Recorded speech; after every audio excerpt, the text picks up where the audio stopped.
मैं योगराज महाजन गांव राजपुरा वासी हूं और एक पुलिस निरीक्षक के पद से 15 साल पहले से मैं रिटायर हो चुका हूं। आज से 15, 20, 25, 30, 40 साल पहले एक एक्ट हुआ करता था एनडीपीएस। एनडीपीएस से पहले हुआ करता था एक्साइज एक्ट, आबकारी अधिनियम बोलते थे उसको।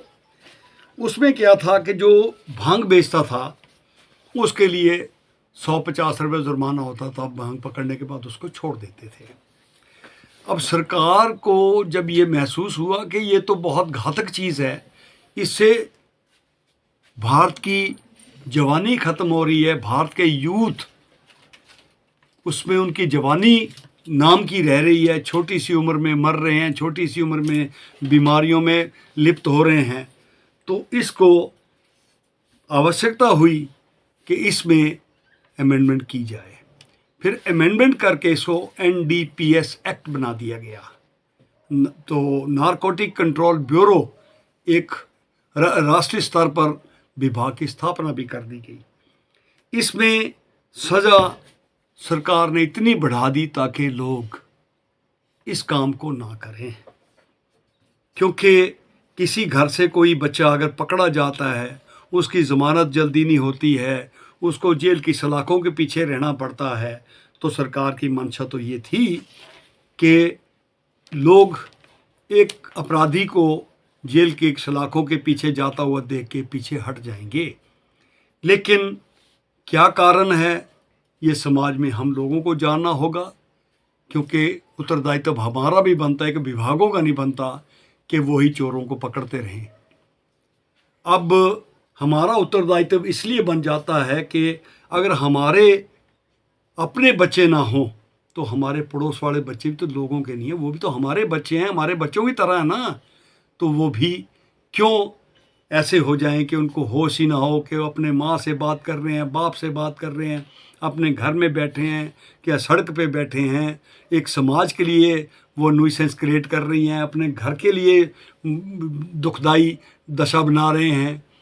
तो इन चीज़ों को बचाने के लिए समाज में एक असंतोष या एक आप दुविधा जैसी स्थिति पैदा ना हो, एक बिल्कुल शांतमय जीवन जीने के लिए आवश्यकता है कि इसको दूर किया जाए।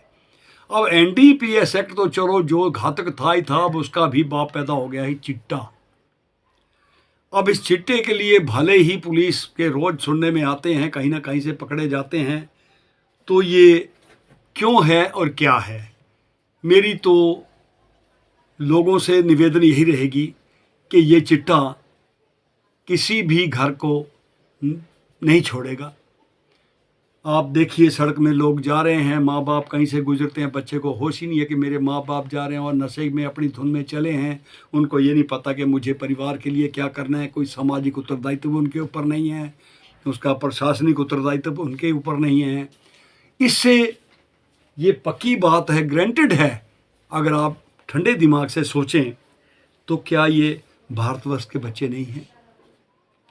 यही बच्चे किसी ऑफिस में पोस्टिंग होती है उनकी, तो एक अच्छे अधिकारी के रूप में भी काम कर सकते हैं। आर्मी में जाते हैं तो देश की सेवा कर सकते हैं। किसी चिकित्सा विभाग में चले जाते हैं तो वहाँ वो जनता की वहाँ भी सेवा करते हैं। बजाय इसके कि वो बच्चे जहाँ होने चाहिए वो तो गलियों में घूम रहे हैं, नालियों में गिरे हैं, नालों में गिरे हैं। तो क्या ये भारत नहीं गिरा है? भारत के बच्चे नहीं हैं? इससे क्या होगा? इससे यही रिजल्ट होगा कि आने वाले समय में घरों में अनाज नहीं होगा, कमाने वाला कोई नहीं होगा, चिट्टा पी लेंगे, चिट्टा खा लेंगे, शीघ्र बीमारियों में लिप्त हो जाएंगे, छोटी छोटी उम्र में मर जाएंगे। तो भारत तो जवान नहीं ना हो पाया। तो मेरा जनता से बिल्कुल हाथ जोड़ के निवेदन है कि आप पुलिस को भी, प्रशासन को भी सहयोग करिए।